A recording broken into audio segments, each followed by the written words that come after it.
ඇත්තටම මේක හරිම පුදුම හිතෙන කතාවක්. හිතන්න එක මොහොතක මුළු ලෝකෙම හිටපු හැම මිනිස්සෙක්ම හිට හැටියේම අතුරු දාන්න උනොත් කොහොමවත්ම හිතා ගන්න බැරි දෙයක් නේද? හැමදාම තිබුණු සද්දේ කෑගහිල්ල කාර් බස් වල හෝන් සද්ද නැති වෙලා මුළු පෘථිවියම එක පාරටම නිශ්ශබ්ද වුණොත් අපි හදපු දේවල් අපේ නගර, ගෙවල්, පාලම් ටික ටික ස්වභාව ධර්මයට යට වෙලා පොළවට අයිති වෙන හැටි දැක බලා ගන්න ආසාවක් ඇති වෙනවා.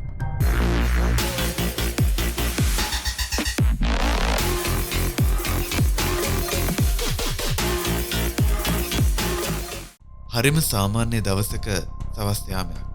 හරියටම දවල් 3:47ට මුළු මිනිස්සු ජාතියම එක මොහොතකින් අතුරු දාන් වෙනවා. කොහෙත්ම දැනුම් දෙමක් නැතුව හරිම නිහඬව. ඊට කලින් තප්පරේ ලෝකයේ පෙරලා තිබුණේ කටහඬවල්, එන්ජින් සද්ද, ඇවිදින සද්ද, හිනාවීම්, පුංචි පුංචි කලබල. ඊළඟ තප්පරේ ඒ හැම දෙයක්ම නිහඬයි.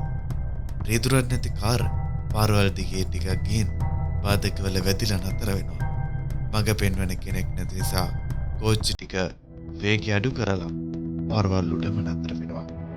ආසේ එළ තිබුණ ගුවන් යානා පියාපත් කැඩුණු යකඩ කුරුල්ල වගේ පොළවට කඩා වැටෙන්න පටන් ගන්නවා. කුස්සිවල ලිප්වල උයන දේවල් කලවම් කරන්න කෙනෙක් නැති නිසා ඒ විදිහටම රත් වෙනවා.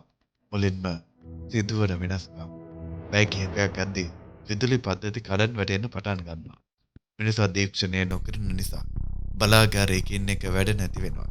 සමහර නගර රැට විතරක් දවස් 2-3ක් එළියෙන් තිබුණත් ගොඩක් දැන් ක්ෂණිකවම අඳුරට වැටෙනවා. වේද ලාම්පු නිවිලා යනවා. ලෝකයේ මුළු මතු පිටම කිසිම මනුෂ්‍ය එළියක් නැතුව දකින්නවා. නගරයේ එළියට දුමාරයට හැංගිලා තිබුණු තරු අලුතින් හම්බුණු ආසේ හරිම දීප්තිමත් බබලනවා. මිනිස්සු නැති වෙලා දවස් 3ක් යද්දී සෝබාධාම සෙමින් ඒත් බලවත්ව නැගී සිටින්න පටන් ගන්නවා.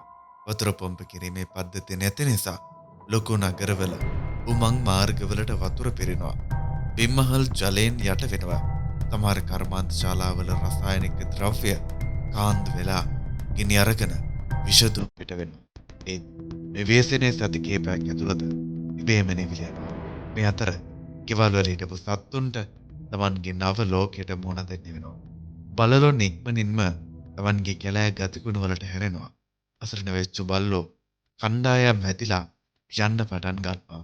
සමහර ආයමත් කැලෑ වෙනවා. සමහර සත්තුන්ට මේකට හොරු වෙන්න අමාරුයි.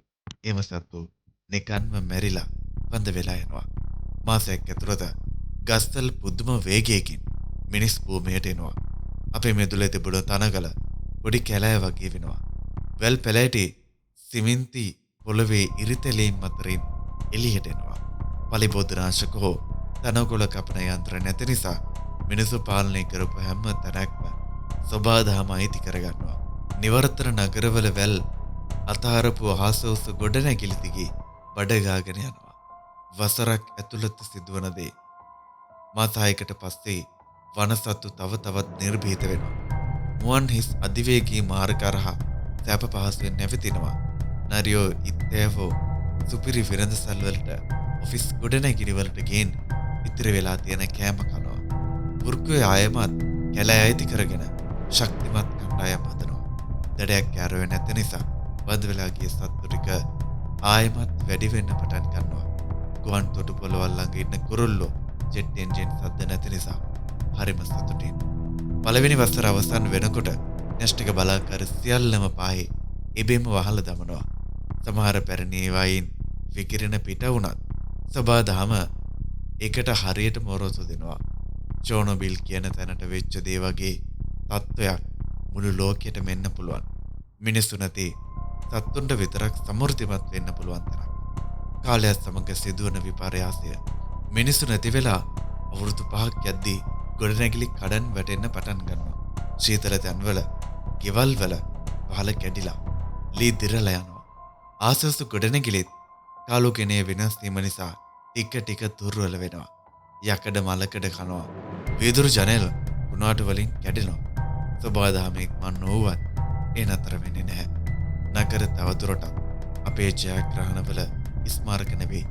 ඒවා පරිණාමය වන පරිසර පද්ධති බවට පත් වෙනවා.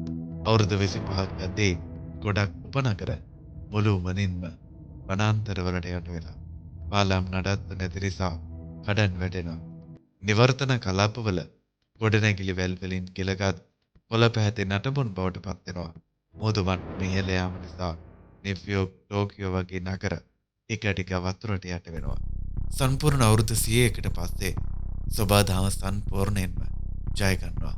ගොඩනැගිලි ඉතා අඩුවෙන් විතරයි හොඳට තියෙන්නේ. අපේ දේවල් ප්ලාස්ටික් බෑග්, බෝතල්, සමහර යකඩ උපකරණ තමත් විසිරිලා තිබුණත් සෙමෙන් දිරාපත් වෙනවා. වනාන්තර දැන් හරිම ඝනයි. තල්මසන් ජනගහනය ඉහළ යනවා. අවුරුදු 500කින් නගර සියල්ලම පාහේ ගස්කට හැංගුණු ගල් ගොඩවල් බවට පත් වෙලා. කක්ෂයේ තිබුණු චන්ද්‍රිකා පොළවට වැටිලා ප්ලාස්ටික් දිරාපත් වෙලා තිබුණත් තමත් මුංචංශ වේදයට පසෙත් වතුරෙත් තියෙනවා.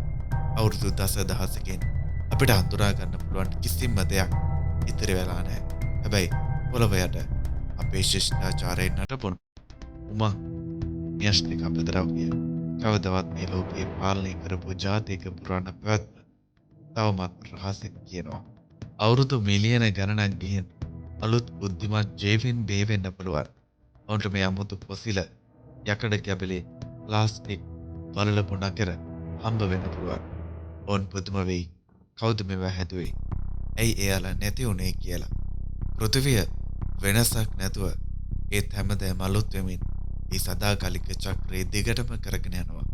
හරිත සහ ජීවයෙන් පිරුණු මිනිස් දෑතින් නොකැසුණත් ඔවුන්ගේ මතකයෙන් සදාටම ගොඩ ගැසුණු ලෝකයක් ඇති වෙනවා. ඉතින් අදට අපි ගිහිල්ලා ඉන්නම්. ඉතින් මේ වීඩියෝ එක ඔයාලට වැදගත් කියලා හිතනවා නම් වීඩියෝ එකට ලයික් එකක් දාන්නත්, මේ වීඩියෝ එක පිළිබඳව ඔයාගේ අදහස කමෙන්ට් කරන්නත්, මේ වගේ වීඩියෝ වැදගත් වෙයි කියලා හිතන ඔයාලගේ යාළුවන් මේ වීඩියෝ එක ෂෙයා කරන්නත් අමතක කරන්න එපා. ඒ වගේම ඔයාලා තාමත් අපිත් එක්ක එකතු වෙලා නැත්නම් දැන්ම බුදුමලව YouTube නාලිකාව subscribe කරලා අපිත් එක්ක එකතු වෙන්න. එහෙනම් ඔබට සුබ දවසක්.